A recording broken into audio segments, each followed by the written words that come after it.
बिस्मिल्लाहिर्रहमानिर्रहीम। अस्सलाम वालेकुम नाज़रीन, प्रोग्राम सिटी एट 10 में मैं हूँ आपकी मेज़बान अना यूसुफ। उम्मीद है जी आप ठीक ठाक होंगे। आज का प्रोग्राम बड़ा अहम है क्योंकि बहुत सारी चीज़ें जो मैं जानना चाहती हूँ, बहुत सारी चीज़ें जो मेरे जैसी बहुत सी ख़वातीन जानना चाहती हैं, बहुत सारी ख़वातीन जो कि सर्वाइव कर रही हैं। हार्मोनल इम्बैलेंस बहुत सारे लोगों का मसला बन चुका है, शादी से पहले, शादी के बाद, या फिर बहुत सारे लोगों के साथ ये इशू हो जाता है जी आफ्टर प्रेगनेंसी। सबसे पहला बड़ा इशू तो ये होता है जब आपको बिल्कुल यंग एज में शादी से पहले इन मसाइल का सामना होता है, और ये प्रेजेंट जिस तरह से कर रहे होते हैं शायद बहुत सारे लोग जो हैं उनको इसका पता भी नहीं चल सकता। आपको आज कुछ हम ऐसे सिम्टम्स भी बताएंगे नॉर्मली, क्योंकि अब जो मुझे लगता है ना, इतने सारे इंटरव्यूज़ करके, चीज़ें देख के, बच्चियों के चेहरों पे जब एक्स्ट्रा ऑर्डिनरी बाल आना शुरू होते हैं ना, वो मेरे ख्याल से एक अलार्मिंग साइन होता है। चिन पे, इवन नेक पे, आपको फेस पे ज़्यादा बाल आने, और ये अब ज़्यादा ट्रेंड होना शुरू हुआ है। इसके अलावा हमने अच्छी डाइट ज़रूर डिस्कस करनी है, क्योंकि बहुत सारी मार्केट में मेडिसिन, बहुत सारी drips, injection, collagen powder, weight कम करके आपने खूबसूरत होना है, आपकी अपनी हेल्थ कॉम्प्रोमाइज़ होती है। वेट कम हर कोई करना चाहता है, बट आपने अपनी हेल्थ को बिल्कुल कॉम्प्रोमाइज़ नहीं करना जी। आज हमने इस पे बात करनी है जी। हमारे साथ जी हॉलिस्टिक एक्सपर्ट मौजूद हैं, सहर चावला साहिबा ने हमें ज्वाइन किया है। अपने प्रोग्राम में खुश आमदीद कहेंगे। अस्सलाम वालेकुम। वालेकुम अस्सलाम। क्या हाल चाल है? अल्लाह का शुक्र, आप कैसी हैं? अल्हम्दुलिल्लाह ठीक ठाक। ये जो माशाल्लाह से इतनी ज़बरदस्त पॉजिटिव एनर्जी है, इसका राज क्या है? आपकी भी माशाल्लाह बहुत पॉजिटिव है। मैं आपको बताऊं, सिर्फ उसी इंसान को, अगला इंसान पॉजिटिव लगता है जिसकी अपनी नीयत साफ़ हो, वरना तो आपके पास मेलिग्नेंट पर्सनालिटीज ही दुनिया में ख़त्म हो जाए ना। आप कहते हैं ना कि किसी का ज़र्फ़ आजमाना हो तो उसके साथ अच्छा करके देखें। हाँ। तो अगर वो कम ज़र्फ़ होता है तो आप जो मर्ज़ी कर लें, आप उसको अच्छे नहीं लगेंगे, और अगर उसका आला ज़र्फ़ होगा आप उसको अच्छे लगेंगे। ज़र्फ़ पहचानने के लिए पहले खुद अच्छा ज़र्फ़ होना ज़रूरी है। आप पॉजिटिव हैं। बहुत शुक्रिया जी, बहुत शुक्रिया। इस तरह से मुस्कुराती रहे। इससे पहले कि आज के टॉपिक की तरफ बढ़े, ये जो सोशल मीडिया है ना, आज मैं इंस्टा खोलती हूँ, मेरे सामने एक ही तस्वीर आ रही है, मरियम औरंगजेब। ट्विटर पे चले जाएं आप, इस पे टिकटॉक पे चले जाएं, मतलब हर ऐप पे मरियम औरंगजेब। खूबसूरत तो वाकई बहुत लग रही है। तो वही खूबसूरती अब हर किसी को चाहिए। पहले तो सीएम साहिबा की खूबसूरती नो डाउट, उनका तो कोई जोड़ ही नहीं है ना, बट इस दफा मुझे लगता है मेला लूट लिया मरियम औरंगजेब ने। हर जुबान ज़दे आम, हर कोई उनको डिस्कस कर रहा है। तो आपने क्या देखा उनकी पिक्चर्स में जो आपको डिफरेंस नज़र आया? मेला तो खैर सीएम साहिबा ने लूटा है। मरियम औरंगजेब साहिबा वायरल ज़्यादा इसलिए हो गई हैं क्योंकि जो है उनकी ट्रांसफॉर्मेशन बहुत ज़्यादा ड्रास्टिक है। तो है, क्योंकि सीएम साहिबा को काफ़ी अरसे से इस तरह ही खूबसूरत देख रहे हैं। खूबसूरत मरियम औरंगजेब साहिबा भी, अल्लाह की बनाए सब लोग खूबसूरत है, लेकिन उनका ट्रांसफॉर्मेशन जो है वो बहुत ज़्यादा जो है वो ड्रास्टिक है। अच्छा, आप मरियम औरंगजेब साहिबा की पिक्चर्स देखें ना, और अगर वीडियोस देखें तो वीडियोस जो हैं उसमें चेंज इतना ड्रास्टिक नहीं है अदर देन वेट। अच्छा। और एक क्योंकि उन्होंने वेट तो बहुत एविडेंट है कि उन्होंने ठीक ठाक वेट लूज़ किया। अच्छा, जब आप वेट लूज़ करते हैं ना, आपके फीचर्स चेंज होते हैं। जिन लोगों ने भी ड्रास्टिक वेट, थोड़ी सी चेंज आपको फील होती है, आपका नाक पतला लगता है पहले से जब आप वेट लूज करें। इस एज में आपकी स्किन लटक जाती है, वो वाला फैक्टर नजर नहीं आ रहा। एब्सोल्युटली, एब्सोल्युटली पिक्चर्स में वो वाला फैक्टर नजर नहीं आ रहा। आई थिंक पिक्चर्स में मे भी हो सकता है कि थोड़ी सी एडिटिंग भी, तो आजकल कौन अपनी पिक्चर्स की एडिटिंग नहीं करता। आप फोटोग्राफर्स को भी देते हैं, जाहिर है आपने फंक्शन पे हम अपने फोन से खुद पिक्चर ऐसी एडिट कर लेते हैं। तो आप सोचें कि जो हाई प्रोफाइल फोटोग्राफर्स होते हैं, जाहिर है उन्होंने एक अच्छा रिजल्ट वगैरह डिलीवर करना होता है। कुछ ना कुछ तो लाइट और कंट्रास्ट और ब्लेमिशेस और हर चीज़ जो है ना, वो भी सब लोग एडिट करते हैं। बहरहाल चेंज ड्रास्टिक है। अगर आपकी उन्होंने वेट लॉस किया है, और अगर उन्होंने या किसी ने भी अपनी वेट लॉस जर्नी हेल्दी तरीके से किया, तो उसमें ग्लो आता है आपके पास। अच्छा, डेफिनेटली आता है। सही। सो आप वेट लॉस अगर हेल्दी तरीके से करें, अब हर कोई वेट कम करता है ना, खूबसूरत नहीं नजर आता। सो उसकी क्या रीज़न होती है? हम क्या चीज़ें कॉम्प्रोमाइज़ कर देते हैं? मैं जब कभी भी अपना वेट कम करने लगती हूँ ना, तो मुझे ऐसे लगता है कि मेरा चेहरा बहुत, वो मेरी अम्मा कहती हैं, तुमने अपना क्या हाल कर लिया है, चेहरा उतर गया है, स्किन ऐसे तुम्हारा इतना सा मुंह निकला हुआ है। तो वो क्यों होता है? अच्छा मैं आपको बताऊं, आपका भी ना एक्चुअली जो फेस कट है वो छोटा है मेरे फेस कट की तरह, तो हम लोगों की बॉडी पे तो कोई वो हम वही लोग हैं, महीने बाद असर नजर आता है, मुंह 2 दिन में पतला लगना शुरू हो जाता है। लेकिन हमारे जैसे लोगों को फायदा ये भी होता है कि हम बहुत ज्यादा भी पुट ऑन कर ले तो मुंह से उस तरह पता नहीं लग रहा होता। Exactly. क्योंकि हमारे मुंह छोटे होते हैं, उसके पीछे एक ये रीजन है। अच्छा डाइट जो होती है ना, it is not always about calorie restriction. बहुत सारे ऐसे लोग मैंने बहुत सारे ऐसे लोग देखे हैं, ऐसे लोग होते हैं कि पूरे दिन में एक फ्रेंच फ्राइज का पैकेट खाएंगे, और क्योंकि वो टोटल कैलोरीज तो इतनी नहीं बन रही और वो वेट लूज कर लेंगे 2 महीने में। लेकिन 2 महीने में खाया तो आपने फ्रेंच फ्राइज का पैकेट ही है ना, खाई तो आपने अनहेल्दी चीज़ ही है ना। तो आपने जब वेट लॉस की तरफ जाना है, आपने ये भी ख्याल रखना है कि आपने कैलोरीज क्या कंज्यूम कर रहे हैं और वो कैलोरीज ले आप कहाँ से रहे हैं। एक इंसान जो फ्रेश फ्रूट से, वेजिटेबल से, डिटॉक्स डाइट से, हेल्दी फैट से, हाई क्वालिटी प्रोटीन से अपना वेट लूज करेगा, वो ग्लो करेगा as compare to a person जिसने पूरे दिन में एक छोटा सा निम्को का पैकेट खा लिया, उसने कहा मैं पूरा दिन कुछ नहीं खाऊंगा, बाकी पूरा दिन वो ब्लैक कॉफी पीता रहे। यानी उसने अपने आप को ग़िज़ाइयत तो नहीं दी ना। So you will lose weight ultimately. ठीक है, आप इस तरह फाके करेंगे तो, बट आप अपने आप को फीड क्या करते हैं वो आपको फिर नजर आता है। तभी कुछ लोग वेट लूज करके जेन्युइनली खूबसूरत लगते हैं, उनका चेहरा चेंज हुआ होता है। खुराक से आप कैसे खूबसूरत हो सकते हैं, बगैर कोई ड्रिप लगवाए, बगैर कोई इंजेक्शन लगवाए, बगैर कोई क्रीम लगाए। कोलेजन पाउडर आजकल इतने आए हुए ना, वो ये आप लेंगे तो आपकी स्किन खूबसूरत हो जाएगी, एजिंग इफेक्ट कम हो जाएगा। डाइट कौन सी ऐसी है, मुझे डाइट वो बता दें ताकि वो तमाम खवातीन मर्द हज़रात जो कि अपनी डाइट से अपनी स्किन पे ग्लो लेके आना चाहते हैं। अच्छा कोलेजन पाउडर के मैं हक में हूँ, और कुछ केसेस में ड्रिप्स और कुछ केसेस में, कुछ पेशेंट्स के केसेस में काम भी आती हैं और करनी भी चाहिए। इसलिए आपके पास इतने काबिल डॉक्टर्स और डर्मेटोलॉजिस्ट बैठे हैं जो आपको गाइड कर सकते हैं, जो ऑनेस्ट डॉक्टर्स और डर्मेटोलॉजिस्ट हैं कि किसको ज़रूरत है और किसको नहीं है। कोलेजन पाउडर को तो एज ए न्यूट्रिशनल सप्लीमेंट मैं भी रिकमेंड करती हूँ, लेकिन डाइट में आप कहाँ से कोलेजन ले सकते हैं? आप हड्डियों की यखनी लें। हड्डियों की यखनी में, हड्डियों में जो आपके पास टेंडन होता है, जो कार्टिलेज होता है, जितना कोलेजन है वो आप सोच भी नहीं सकते हैं। आप हाई क्वालिटी प्रोटीन लें, आप बड़ा गोश्त लें, आप मछली लें, ये सारे आपके पास कोलेजन रिच फूड्स हैं। आप अभी सर्दियाँ आई हैं, आप दिन में 3-3 4-4 कप पिए यखनियों के, आपकी हड्डियों को भी ताकत मिलेगी, आपकी स्किन भी फ्रेश होगी। और आपके पास हड्डियों की यखनी में जो कोलेजन होता है ना, आपकी गट लाइनिंग का जो कोलेजन होता है वो उसको भी हील करता है। अगर आप वेट लूज करना चाह रहे हैं, बहुत सारे लोग जब क्रैश डाइट पे जाते हैं तो एक बहुत बड़ा चैलेंज जो उनके सामने आता है ना, वो उनके पास गट हेल्थ आता है, उनकी गैस्ट्रिक हेल्थ आता है। अगर आप यखनी लेंगे, उसमें कैलोरीज भी कम है, आपकी स्किन भी अच्छी रहेगी, आपकी गट हेल्थ भी अच्छी रहेगी। अदर देन दैट, आप जितने रंग की, अगर आपका गट अलाउ करता है, बहुत सारे लोगों को फाइबर टॉलरेट नहीं होता, जितने रंग के आप फल और सब्जियां लेंगे उतने ही रंग का नया एंटी एजिंग न्यूट्रिएंट आप अपनी डाइट में लेंगे। ये कोई हसीन हादसा नहीं है कुदरत का कि उसने हर तरह के फल और सब्जी को अलग रंग दिया हुआ है। हर तरह का जो रंग होता है उसमें नए तरह का पॉलीफिनॉल होता है, या तो नए तरह का एंटी एजिंग केमिकल होता है। पॉलीफिनॉल्स आपके पास अल्लाह ताला के वो बायोकेमिकल कंपाउंड्स होते हैं जो बॉडी की इम्यूनिटी ऊपर लेके जाते हैं। एंटी एजिंग केमिकल्स होते हैं आपके पास, ठीक है। ग्लूटाथायोन आपकी बॉडी का एंटीऑक्सीडेंट है जो आपकी बॉडी भी बनाती है, लेकिन सिर्फ एक खाली ग्लूटाथायोन आपके पास एंटी एजिंग केमिकल नहीं है, विटामिन सी आपके पास एंटी एजिंग है जो आप आंवला से ले सकते हैं, सिट्रस से ले सकते हैं, सारे कॉलेड ग्रीन्स आपके पास जैसे ब्रोकली, केल, स्पिनच हो गया, फाल्सों में आपके पास इतना सारा विटामिन सी है, फाल से एंटी एजिंग है, चुकंदर में आपके पास विटामिन सी है, विटामिन ए है जो आपके पास एंटी एजिंग है, विटामिन ई आपके पास एंटी एजिंग है। सबसे ज़्यादा बिकता ही सीरम आपके पास विटामिन ई का है, फाइन लाइंस और रिंकल्स के लिए। विटामिन ई सबसे ज़्यादा आपको पता है शेल फिश में आपके पास, ये जो आप लोग मछलियां वगैरह नहीं खाते हैं, रेड मीट में आपके पास विटामिन ई, ग्राइंडेड नट्स और सीड्स में है, सनफ्लावर सीड्स, सूरजमुखी के इतने महंगे तो नहीं होते हैं, अब इतनी ऑथेंटिक कंपनियां भी हैं पाकिस्तान में जो बेचती हैं आपके पास, आप सनफ्लावर सीड्स खाएं, वो आपके पास विटामिन ई में इतने रिच हैं। आपका जो ग्रोथ हार्मोन है वो आपके पास एंटी एजिंग हार्मोन भी है। लोग है ना ये समझते हैं कि ग्रोथ हार्मोन से सिर्फ कद बढ़ता है, एक बार कद बढ़ गया 21-22 के बाद, उसके बाद आपको ग्रोथ हार्मोन क्यों चाहिए? हमारी एज के लोग जो आपके पास अब 30s में हैं, ठीक है, जितना आपकी बॉडी की ग्रोथ हार्मोन की सिक्रीशन अच्छी होगी, रात को सोते उतनी देर से आप बूढ़े होंगे। ये कोई इत्तेफाक नहीं है कि कुछ लोग देर से बूढ़े होना शुरू होते हैं। अच्छा, आपकी ग्रोथ हार्मोन की सिक्रीशन कैसे अच्छी होगी?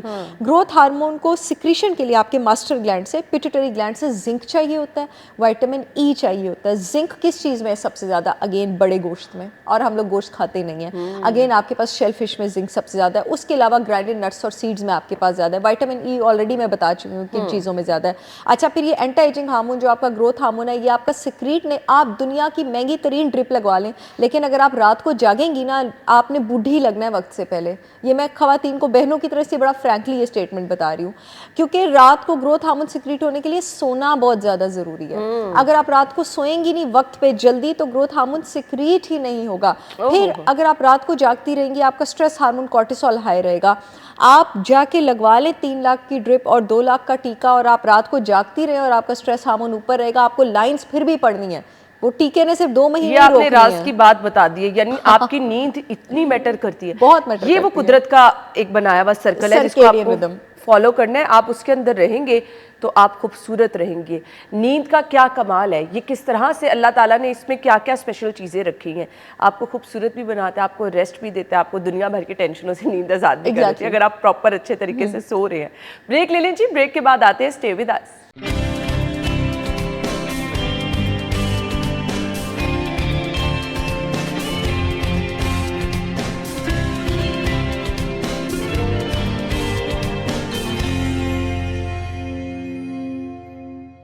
Welcome back once again. Sahar Chawla हमारे साथ मौजूद है। बहुत बड़ा मसला है जी आज का ये। बहुत सारी यंग बच्चियों में जब ये मसला आता है तो पेरेंट्स बहुत ज़्यादा परेशान हो जाते हैं, क्योंकि आगे चल के ये मसला प्रोलॉन्ग हो जाए तो बहुत सारे इश्यूज़ मज़ीद इससे पैदा होना शुरू हो जाते हैं।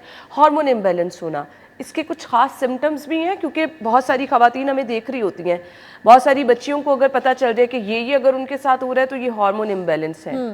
कुछ सिम्टम्स तो बहुत ही ज़्यादा ऑब्वियस है ना, उन पे मैं बात नहीं करूँगी क्योंकि वो तो सबको ही पता है। अगर किसी को मेंस्ट्रुएशन ठीक नहीं आ रही है, पीरियड्स मिस हो रहे हैं, ब्लीडिंग कम हो रही है, ये तो आपको पता ही है। क्या अच्छा, ब्लीडिंग कम होना? ब्लीडिंग कम होने का मतलब है कि आपका फीमेल हार्मोन एस्ट्रोजन कम है, मोस्टली इसका यही मतलब है। नॉर्मली आपको ब्लीडिंग कितने दिन होनी चाहिए? देखिए डिपेंड करता है एज क्या है। अप टिल 35 आपको 5 to 7 डेज तो होनी चाहिए। ठीक है, बिल्कुल होनी चाहिए, जिसमें से आपके पास 3 डेज हैवी फ्लो होना चाहिए और वो रेड कलर का ब्लड फ्लो होना चाहिए आपके पास। शुरू में इनिशियल 1-2 दिन ब्राउन हो सकता है, एंड में 1-2 दिन ब्राउन हो सकता है, 3 दिन तो आपकी फुल रेड हैवी ब्लीडिंग होनी चाहिए। ठीक है। अच्छा, अब स्कैंटी मेंस्ट्रुएशन के अलावा अगर आपको इंसोम्निया है, ब्रेन फॉग है, बहुत ज़्यादा मूड स्विंग्स हैं, ये मैं 30 साल तक की उम्र की लड़कियों की बात कर रही हूँ। ठीक है। आप अगर जो आपने बात की है कि आपको बाल आ रहे हैं, आपकी स्किन पर बहुत ज़्यादा एक्नी है और आपके पास फीमेल हार्मोन कम और लड़कियों में मेल हार्मोन ज़्यादा होने की एक बहुत बड़ी निशानी है कि उनको गंजपन शुरू हो जाता है। अच्छा, बहुत बड़ी निशानी है कि सर के बाल, आपके पास मुंह पे बाल आ रहे हैं अगर बच्चियों के, मैं 30 साल की उम्र तक की लड़कियां ही होती हैं, जवान लड़कियां होती हैं, इवन के 40 तक जवान लड़कियां होती हैं बहुत ज़्यादा। तो अगर आपको गंजपन हो रहा है और आपको मुंह पर आपके पास बाल आ रहे हैं, इसका मतलब है कि मेल हार्मोन टेस्टोस्टेरोन ज़्यादा, और इसके साथ अगर आपको मूड स्विंग भी है। अनएक्सप्लेन्ड वेट गेन, आप पूरा दिन क्रैश डाइट पे रहती हैं लेकिन आपको समझ नहीं आ रहा है कि आपका वजन क्यों बढ़ रहा है। खास करके वो सारी लड़कियां जिनका ऊपर वाला साइज जो नहीं बढ़ रहा है लेकिन जो उनका नीचे वाला साइज है, अगर ऊपर वाला साइज स्मॉल या मीडियम है और नीचे आपका लार्ज या एक्सेल पे है और आप खाती मैंने बहुत बच्चियों को ये देखा है, बहुत ज़्यादा स्कैंटी एस्ट्रोजन होता है यहाँ पर ये बहुत कम प्रोजेस्टेरॉन की वजह से भी आपके पास होता है। तो ये आपके पास जो है आपका हार्मोनल वेट गेन है। जो आपकी हार्मोनल बेली होती है ना, वो आपकी मोटापे चर्बी के लिवर वाली बेली से बहुत डिफरेंट होती है। हार्मोनल बेली में आपका ये नीचे वाला टायर ज़्यादा निकला होता है, ऊपर वाला पेट आपका नहीं निकला होता है। ये भी आपके पास एक निशानदेही है। अच्छा, वो सारी खवातीन जिन्होंने अभी अभी बच्चा डिलीवर किया है, उनको जो पोस्टपार्टम डिप्रेशन होती है ना, ये हार्मोनल इम्बैलेंस की निशानी है। तो प्लीज़ जिन लड़कियों को मैं सबको कहना चाहूँगी पोस्टपार्टम डिप्रेशन होती है, प्लीज़ उनकी फीलिंग्स को अंडरमाइन ना किया करें। जब यहाँ पे कोई नहीं सुनता, लोग कहते हैं अच्छा तुम्हें बेटा हो गया, बेटी हो गई, तुम्हें किस बात का डिप्रेशन है। देखिए जी, लड़की ने बच्चा डिलीवर किया है, उसका एस्ट्रोजन जो है वो एकदम नीचे गया। ये औरत के लिए बहुत बड़ा चैलेंज है। बहुत सारी इमोशनल और मेडिकल सपोर्ट आपकी बहू, बेटी, बीवी, बहन को चाहिए। नहीं जी, वो तो कहते हैं ड्रामे कर रही है लाड उठाने के लिए, हमारे मुल्क में ये अनफॉर्चुनेटली जी लाड उठाएं आप, अगले ने आपका बच्चा पैदा किया, नखरे हैं इसके तो, ये तो बिला वजह जी ज्यादा वो जी औरत इसीलिए होती है कि उसके लाड उठाए जाएं। ये पाकिस्तान में लोगों को समझने की ज़रूरत है। ये यहाँ हमारे यहाँ लोगों को समझ नहीं आती है। हमारे यहाँ पे हमने औरतों से कमाइयाँ भी करवानी है, उनसे घर के काम भी करवाने हैं और उनकी शिकायत भी नहीं सुननी है। तो फिर तभी हमारे यहाँ पे औरतें जो इतनी जल्दी बूढ़ी हो जाती हैं और इतना ज़्यादा जो उनको हेल्थ प्रॉब्लम्स हो जाती हैं। बिल्कुल, आपने ठीक कहा। सो अब इलाज की तरफ चले। यंग बच्चियों में ये मसला बहुत बढ़ता चला जा रहा है, किस तरह से इलाज क्या है इसका? फिर क्या डाइट भी मैटर करती है हमारी? डाइट की वजह से ये जो सारा वबा फैली है पीसीओएस की, पीसीओडी की, मेरी ऑफिस में हर दूसरी जो बच्ची है उसको आपके पास पीसीओएस है, ये क्यों फैली है? हमारे बचपन में मुझे नहीं याद कि फास्ट फूड चेन्स इतनी कॉमन थी। शायद ये पूरे शहर में, लाहौर में, मुझे याद है, मैं रेस्टोरेंट के नाम नहीं लूंगी, एक चाइनीज रेस्टोरेंट होता था जहाँ पूरा लाहौर पहुंचा होता था। अब बहुत फेमस रेस्टोरेंट था, अब तो शायद नहीं है। अब हर गली नुक्कड़ में चाइनीज रेस्टोरेंट्स हैं। अब इतनी सारी फास्ट फूड चेन है कि अगर आप रोज भी एक नई जगह से बर्गर मंगवाए ना, तो खाली लाहौर शहर के सारे बर्गर के रेस्टोरेंट्स आप 3 महीने में पूरे नहीं कर सकते हैं। अब इन सारे खानों में आपके पास इतना सारा मोनोसोडियम ग्लूटामेट है, इतना सारा मॉडिफाइड फूड केमिकल्स और प्रोडक्ट्स हैं जो कि आपके पास बॉडी में जाके पता नहीं कौन से आर्टिफिशियल हार्मोन्स आपकी बॉडी में इंजेक्ट होते हैं। टॉक्सिक एस्ट्रोजन आपकी बॉडी में ऊपर जाता है, आपके लिवर के डिटॉक्सिफाइंग फंक्शंस नीचे जाते हैं। आपके अगर लिवर के डिटॉक्सिफाइंग फंक्शंस भी सिर्फ नीचे जा रहे हैं ना, डेली जंक फूड खा के या फ्रिक्वेंटली जंक फूड खा के, तो भी आपके जिस्म में जहरीला एस्ट्रोजन इतना ज़्यादा भर जाएगा कि आप सारी ज़िंदगी उसको बाहर नहीं निकाल पाएंगे। इंसुलिन रेजिस्टेंस हो जाती है लोगों को। लड़कों में इंसुलिन रेजिस्टेंस हो तो मेल हार्मोन नीचे चला जाता है, बच्चियों में इंसुलिन रेजिस्टेंस हो तो मेल हार्मोन जो है वो ऊपर चला जाता है। सबसे पहले तो ये जंक फूड, फ्रूट जूसेस, अगर आप ये चीज़ें छोड़ेंगे ना, आधे से ज़्यादा मसला तो तभी सॉल्व हो जाएगा। अगेन अल्लाह ताला की बनाई, आयुर्वेदा की बनाई बड़ी ऐसी ज़बरदस्त अडेप्टोजेनिक हर्ब्स हैं जो आपके हार्मोन्स बैलेंस कर सकते हैं, जैसे शतावरी है, अश्वगंधा है, अशोका है, आंवला है, अनारदाना है। ये वो सारी हर्ब्स हैं जो औरतों के एस्ट्रोजन को दोबारा ऊपर लेके आती हैं। चाहे आपके पास पीसीओएस है, चाहे आपके पास पोस्टपार्टम डिप्रेशन है, चाहे औरतें मेनोपॉज से स्ट्रगल कर रही हैं, ये डाइट हेल्प कर सकती है, ग्रीन्स हेल्प कर सकते हैं, सीड्स हेल्प कर सकते हैं। ज़बरदस्त ज़बरदस्त। अब मुझे ये बता दें कि हम इन सब चीज़ों के बावजूद, बहुत सारी बच्चियां जिनको आगे चल के कंसीव करने में इशू होता है शादी के बाद, वो शादी से पहले आपने इतनी डाइट की, आपका सारे का सारा सिस्टम खराब होके रह गया, पीरियड्स इरेगुलर हो गए, अच्छे खासे थे, बट वो डाइट आप क्रैश डाइट पे, क्योंकि शादी से पहले ट्रेंड बनता जा रहा है ना भाई आपने शादी पे खूबसूरत नजर आना है, तो वो डाइट तो फिर बिल्कुल आपके लिए जो है ना आगे चल के मसाइल का। शादी पे खूबसूरत ज़रूर नज़र आए, आपका हक है, इट्स योर बिग डे, लेकिन उसके लिए आपको क्रैश डाइट करने की ज़रूरत नहीं है। एक तो इंसान को हमेशा ही सेहतमंद रहना चाहिए। देखिए ना, अगर आप बहुत ज़्यादा ओबीज़ हैं और अब 6-7 महीने में आपकी शादी, आप तो टेंशन में आएंगी, फिर टेंशन में आके लड़कियां अपना हशर ही बुरा कर लेती हैं। ठीक है, तो हमेशा बैलेंस्ड डाइट पे रहें। बल्कि शादी के करीब आके मैं सारी लड़कियों, बेटियों, बहनों को यही कहूँगी कि आप और ज़्यादा ख्याल रखें इस बात का, क्योंकि ऑफकोर्स शादी के बाद आपने फैमिली बिल्ड करनी है, सूनर और लेटर आपने फैमिली बिल्ड करनी है। आप इस बात का ख्याल रखें कि आप गुड फैट्स ले रही हैं, आप प्रोटीन्स ले रही हैं, आप ओमेगा 3s ले रही हैं, क्योंकि ये नहीं होता, आपके कंसीव करने की प्लानिंग सिर्फ 1-2 महीने नहीं होती। बच्चे ने सारे का सारा न्यूट्रिशन आपसे लेना है। आपकी हड्डियां मजबूत होंगी तो बच्चे की बॉडी में कैल्शियम जाएगा, आपकी हड्डियां मजबूत नहीं होंगी तो आप यकीन करें आपके बच्चे को यूट्रस में कैल्शियम मिल जाएगा, लेकिन वो आपकी हड्डियों से चूस के मिलेगा। फिर बच्चा पैदा होने के बाद आप क्या करेंगी? आपका तो सारा कैल्शियम बच्चे को चला गया होगा। इन सारी चीज़ों को आपने पहले से प्रिपेयर करना है। अब तो है ना, रिसर्चेज आ गई हैं कि जो माएँ ज़्यादा अंडे और ज़्यादा मछली खाती हैं प्रेगनेंसी में और उससे पहले, क्योंकि उसमें ओमेगा 3 फैटी एसिड्स होते हैं, उनके बच्चे ज़हीन ज़्यादा पैदा होते हैं। रिसर्चेज आ गई हैं कि जो माएँ ओबीज होती हैं, जो मोटी होती हैं, उनके बच्चों का IQ कम होता है। अच्छा। क्योंकि नर्वस सिस्टम डेवलप करने वाला सिग्नल, ये मैं खुद से बातें नहीं कर रही हूँ, ये मेरे पास बुक्स और रेफरेंसेस मौजूद हैं, क्योंकि बच्चे का IQ जो डेवलप करने वाला सिग्नल है वो फीटस में इतनी स्पीड से जाता ही नहीं है। तो माँ की तो इंटायर केमिस्ट्री, माँ की तो नफ्सियात, साइकोलॉजी, अगर आप एक प्रेग्नेंट औरत को टेंशन देते हैं, बच्चा डिप्रेशन का मरीज हो सकता है कुछ साल बाद पैदा होके। माँ की तो नफ्सियात तक बच्चे को इन्फ्लुएंस करती है। तो जब आपकी शादी हो रही है, ये मैं रिक्वेस्ट करी हूँ कि किसी भी बच्चे ने क्रैश डाइटिंग नहीं करनी। एक तो पहले से ही अपनी सेहत का ख्याल रखें, बल्कि बच्चियों आप लोगों ने ख्याल रखना है कि आप बड़ा गोश्त ले रही हैं, आप अंडों की जर्दियाँ ले रही हैं, आप सैलड्स ले रही हैं, आप वॉक कर रही हैं, आप कोई जंक फूड तो नहीं ले रही हैं, क्योंकि अब आप आगे एक पूरी नस्ल की जिम्मेदार होने वाली हैं। अंडे की जर्दी की आपने बात की, यहाँ तो जो कोई डाइट कर रहा होता है अंडे की जर्दी मिस करा देता है। 3-4 अंडे खा लो, बस जर्दी मिस कर दो। अंडे की जर्दी अंडे का सोना है, इसमें मैं इतना ज़्यादा बात करने लगी हूँ। It's like you are throwing gold into the dustbin. और एक बड़ी सारी न्यूट्रिशन ही अंडे की जर्दी में। अंडे की सफ़ेदी आपके पास एल्ब्यूमिन है, प्रोटीन है। मैं ये नहीं कह रही कि उसका कोई फ़ायदा नहीं है, लेकिन जिस बात से अंडे को पावर हाउस कहा जाता है वो उसकी जर्दी है। अंडे की जर्दी में आपके पास कोलीन है। लोग इसलिए फेंकते हैं कि कहीं हम मोटे ना हो जाए। तो मैं आप सबको बताती चलूँ कि नेचर का, कुदरत का सबसे स्ट्रॉन्गेस्ट लाइपोट्रॉपिक एजेंट, यानी फैट कट करने वाला एजेंट कोलीन होता है। कोलिन या आपके पास बड़े गोश्त में मौजूद होता है या अंडे की जर्दी में मौजूद होता है, और फेंके आप अंडे की जर्दी। कोलिन हमारे दिमाग में केमिकल बनाता है एसिटाइल कोलिन। आपकी जो बॉडी का रेस्ट और डाइजेस्ट ऑटोनॉमिक नर्वस सिस्टम है, पैरासिम्पैथेटिक सिस्टम, वो जिस केमिकल पे चलता है वो एसिटाइल कोलिन पे चलता है। You will have a better nervous system if you eat eggs. आपके पास अंडे की जर्दी में विटामिन डी मौजूद है, ए मौजूद है, ई मौजूद है, omega 3 fatty acids. Again omega 3 fatty acids आपके आईक्यू के लिए, आपकी मेंटल हेल्थ के लिए, आपके दिमाग दो रंगों में डिवाइडेड होता है, ग्रे मैटर, वाइट मैटर।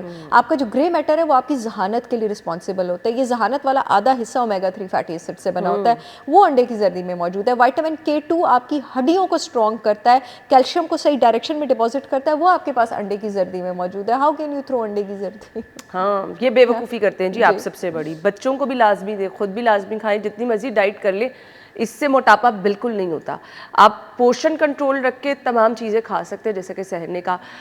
हमें बहुत सारे लोगों को मैं ये देख रही हूँ कि एक स्पेसिफिक एज में जाके आपके पीरियड स्टॉप होते हैं, बट जल्दी होना शुरू हो गए लोगों को। उसकी क्या रीज़न है? अगेन हार्मोनल इम्बैलेंस, जल्दी आपका एस्ट्रोजन जो है वो नीचे जाना शुरू हो गया। अर्ली मेनोपॉज के बहुत सारे केसेस आते हैं अब मेरे पास। बट उसका इशू पता क्या आता है? आपकी स्किन पे काले निशान पड़ने लग जाते हैं, उसका बहुत ज़्यादा नुकसान होता है। आपकी स्किन पे झुर्रियाँ भी जल्दी पड़ना शुरू हो जाती है ना, क्योंकि एस्ट्रोजन आपके कोलेजन लेवल्स जो है वो भी मेंटेन करता है। काले निशान आपके पास मोस्टली, सबसे पहले तो मैं एक जनरल बात कर लूँ, सनब्लॉक ज़रूर यूज़ किया करें। आधी से ज़्यादा छाइयों की रीज़न ये, मैं भी रोज़ मेकअप करती हूँ, मुझे करवाना पड़ता है, लेकिन मैंने सनब्लॉक कभी स्किप नहीं किया। अच्छा, ठीक है। सनब्लॉक आधी से ज़्यादा छाइयों की रीज़न मेरे पास जो पेशेंट्स आती है ना, वो सनब्लॉक होती है। दूसरा, बी विटामिन की कमी और जिंक की कमी आपके चेहरे पे बहुत जल्दी जो है वो छाइयाँ कर सकती है, तो इन चीज़ों का भी आपने ख्याल रखना है। अच्छा, आपने अगर आपको लग रहा है ना कि आपके पीरियड्स कम हो रहे हैं, आपको अर्ली मेनोपॉज हो रहा है, तो इसको यहीं पे रोकने का ये तरीका भी है कि आप शतावरी और अश्वगंधा हर्ब का इस्तेमाल शुरू कर दें।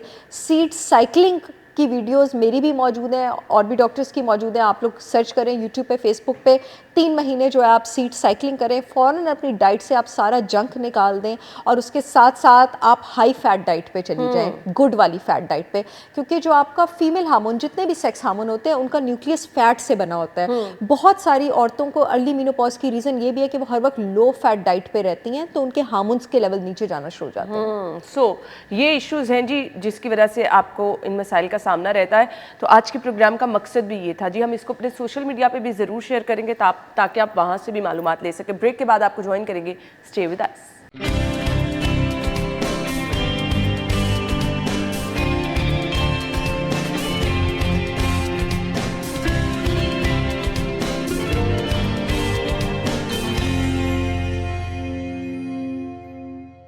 Welcome back once again. अच्छा जी, ख़वातीन में हार्मोन इम्बैलेंस होते हैं, हमने उसकी बात कर ली। मर्दों में भी ये इशू होता है? जी बिल्कुल होता है, एब्सोल्युटली होता है। हम लोग मेल हार्मोन टेस्टोस्टेरोन को मोस्टली उनकी सेक्सुअल ड्राइव या सेकेंडरी सेक्सुअल करैक्टरिस्टिक्स से एसोसिएट करते हैं। सेकेंडरी सेक्सुअल करैक्टरिस्टिक्स आप कहते हैं कि वो फीचर्स, वो ट्रेट्स जो एक मर्द को मर्द की वजाहत देते हैं, जैसे दाढ़ी, उनका मसल मास, उनकी गहरी आवाज़ एंड ऑल ऑफ दैट। लेकिन असल में जो टेस्टोस्टेरोन हार्मोन है वो मर्दों की इम्यूनिटी में उनको बहुत ज़्यादा हेल्प करता है, उनकी बोन स्ट्रेंथ में उनको बहुत ज़्यादा हेल्प करता है, उनकी मेंटल हेल्थ में उनको बहुत ज़्यादा हेल्प करता है, उनकी डाइजेशन की हेल्थ में उनको बहुत ज़्यादा हेल्प करता है। इसलिए मर्दों का जब टेस्टोस्टेरोन हार्मोन डिस्टर्ब होता है तो उनकी immunity, bone health, mental health और डाइजेशन, ये सब भी डिस्टर्ब होती है। Testosterone is not just about the sexual drive और the appearance of a man, वो ये सारी चीज़ें भी कंट्रोल करता है। अगेन मोटापा जो है, जो मर्द मोटे होते हैं उनके टेस्टोस्टेरोन लेवल्स जो है वो नॉर्मली आपके पास कम होते हैं, क्योंकि जो आपके पास फैट सेल होते हैं ना, चाहे वो औरत में हो चाहे वो मर्द में हो, वो आपके पास टॉक्सिक एस्ट्रोजन, जीनो एस्ट्रोजन जिसको कहा जाता है, वो स्टोर करके रखते हैं। जो भी इंसान मोटा होगा, चाहे वो मर्द होगा चाहे वो औरत होगा, उनके जिस्म में जीनो एस्ट्रोजन लेवल्स जो हैं वो ज़्यादा होंगे। फिर मोटे मर्दों में एक और लेवल ऑफ एक और हार्मोन है, एंजाइम, सॉरी नॉट हार्मोन, एक और एंजाइम है एरोमाटेज, उसके लेवल्स जो है वो डिस्टर्ब हो जाते हैं। एरोमाटेज के लेवल्स डिस्टर्ब होने की वजह से मर्दों की बॉडी के अंदर जो मेल हार्मोन टेस्टोस्टेरोन की रिसाइकलिंग होनी होती है ना, वो रिसाइकलिंग कम हो जाती है और वो हार्मोन डाइवर्ट होके किसी और पाथवे में चला जाता है जहां वो एस्ट्रोजन बनाना शुरू कर देता है। अच्छा। इसलिए ये जो एक बड़ा मेडिकल लैंग्वेज में इसको गायनेकोमेस्ट्रिया कहा जाता है, वो मर्द जिनकी छाती होती है वो इसी वजह से होती है आपके पास, क्योंकि उनकी बॉडी में एरोमाटेज लेवल्स जो हैं वो डिस्टर्ब्ड होते हैं। तो वेट लॉस के साथ साथ विद द राइट हर्ब्स जो कि टेस्टोस्टेरोन लेवल्स जो है उसको बूस्ट करें, उसमें भी आपके पास जो है हेल्प मिल सकती अच्छा, है। अब आपने 2-3 दफ़ा जिक्र किया ये इन हर्ब्स का। लोग तो मेडिसिन की तरफ चले जाते हैं, तो ये हर्ब्स क्या मेडिसिन से बेहतर हैं? अच्छे रिजल्ट्स आते हैं इनके? देखिए, आप जब भी किसी चीज़ के इलाज की बात करते हैं, आप कभी भी एग्रेसिव ट्रीटमेंट की तरफ नहीं जाते हैं। आप कभी भी किसी, अगर आपने जैसे 2 लोगों की सुलह भी करानी है तो आप फौरन एकदम जारहाना इकदाम तो नहीं लेंगे ना। हर चीज़ की जब एक रिपेयर होती है तो वो एक सटल अटेम्प्ट से होती है। इसी तरह जब आप इलाज की, आपके पास कोई पेशेंट आएगा, आप फौरन ही ऑपरेशन तो नहीं कर देंगे ना। तो फौरन ही हार्मोनल, मैं ये नहीं कह रही, कुछ केसेस में हार्मोनल मेडिकेशंस की ज़रूरत होती है, तभी इस मुल्क में इतने काबिल एंडोक्राइनोलॉजिस्ट मौजूद हैं, उनकी ज़रूरत है तो वो मौजूद है।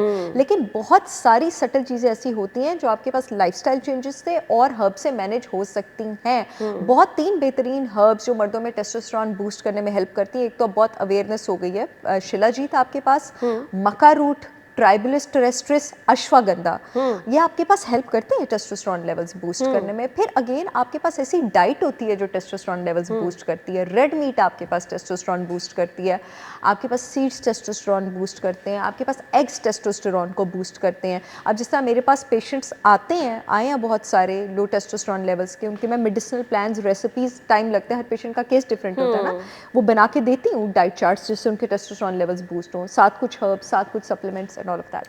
अब मैं जब सोशल मीडिया पे सलाजीत का वर्ड देखती हूँ ना, तो उसको जोड़ दिया जाता है एक चीज के साथ कि सलाजीत तो वही मर्द खा सकते हैं जिनको, तो ये क्या सबके लिए सलाजीत होती क्या बेसिकली? ये बहुत अच्छा क्वेश्चन है। आपके पास 10,000 फीट की बुलंदी के ऊपर पहाड़ों में मौजूद बहुत सारे ऑर्गेनिक मैटर का, बहुत सारे प्लांट का डिके होता रहता है, तकरीबन 100 साल से भी ऊपर।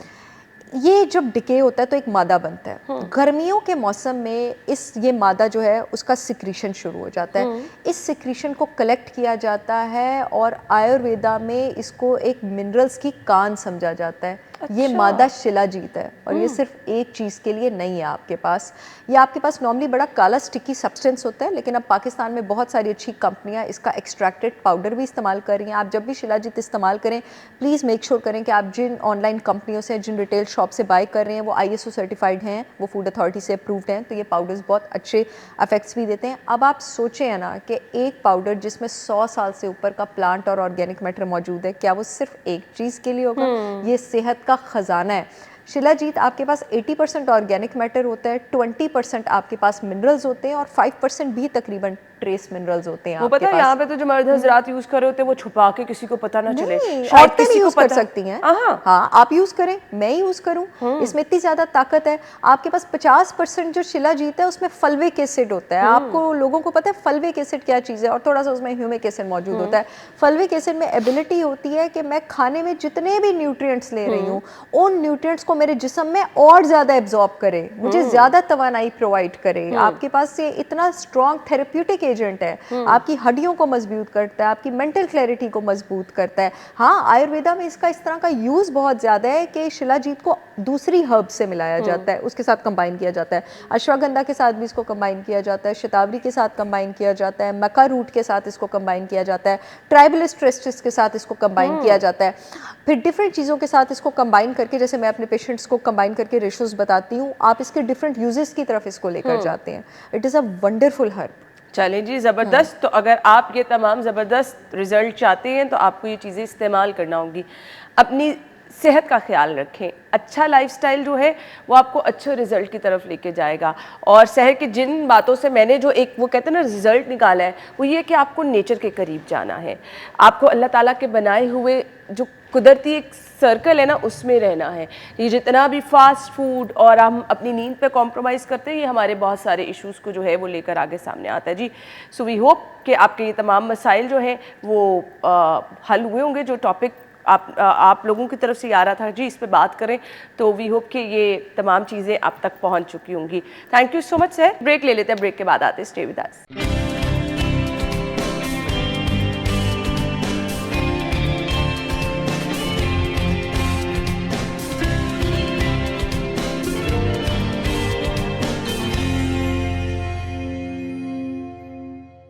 Welcome back once again. अच्छा जी, बहुत सारे इश्यूज़ ना ख़वातीन को मुझे लगता है जो बहुत गुस्से में ख़वातीन रहती हैं वो वैसे ही जो है ना वो खूबसूरत कम लगना शुरू हो जाती हैं। चिड़चिड़ापन, एंजाइटी, डिप्रेशन, ये हर किसी का इशू बनता चला जा रहा है। ये भी हमारी हेल्थ को जो है वो इशू कर रही होती है। इससे भी हम बहुत ज़्यादा अपनी हेल्थ कॉम्प्रोमाइज़ करते हैं। सबसे पहले तो जितनी भी खवातीन गुस्से में रहती हैं, इरिटेशन में रहती हैं, उनके घर वालों की जिम्मेदारी है कि वो देखें वो क्यों गुस्से और इरिटेशन में है।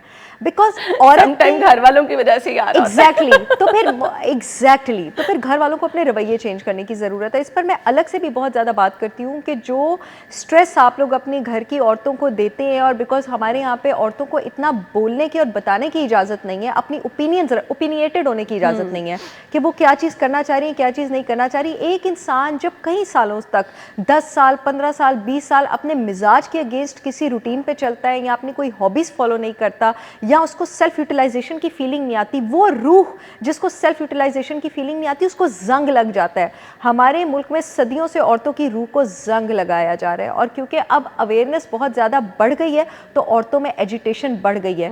मेरे पास जितनी भी बहनें या बेटियां या जो मुझसे बड़ी खवातीन है वो आती हैं एजिटेशन लेके, मुझे उन सबके साथ हमदर्दी है और मैं किसी को भी कसूरवार नहीं ठहराती हूँ, खास करके वो सारी खवातीन जो अपने पोटेंशियल को यूटिलाइज नहीं कर रही हैं। सबसे पहले तो घर वालों सबसे पहले तो अपनी आपकी फैमिली में जितनी भी खवातीन हैं, अगर आपको उनको उनके पैशंस पे काम करने देंगे, लेकिन उनको उनके पैशंस पे काम करने की सज़ा नहीं देंगे, आप उनको उनके पैशंस पे काम भी करने देंगे और उनके हकूक़ भी पूरी करेंगे, तो आपकी बीवी का मुंह सड़ा हुआ नहीं रहेगा। अपनी बीवियों का ख्याल रखा करें और अपनी बहुओं के मामलों में टांग ना अड़ाया करें, तो वो खुश रहेंगी।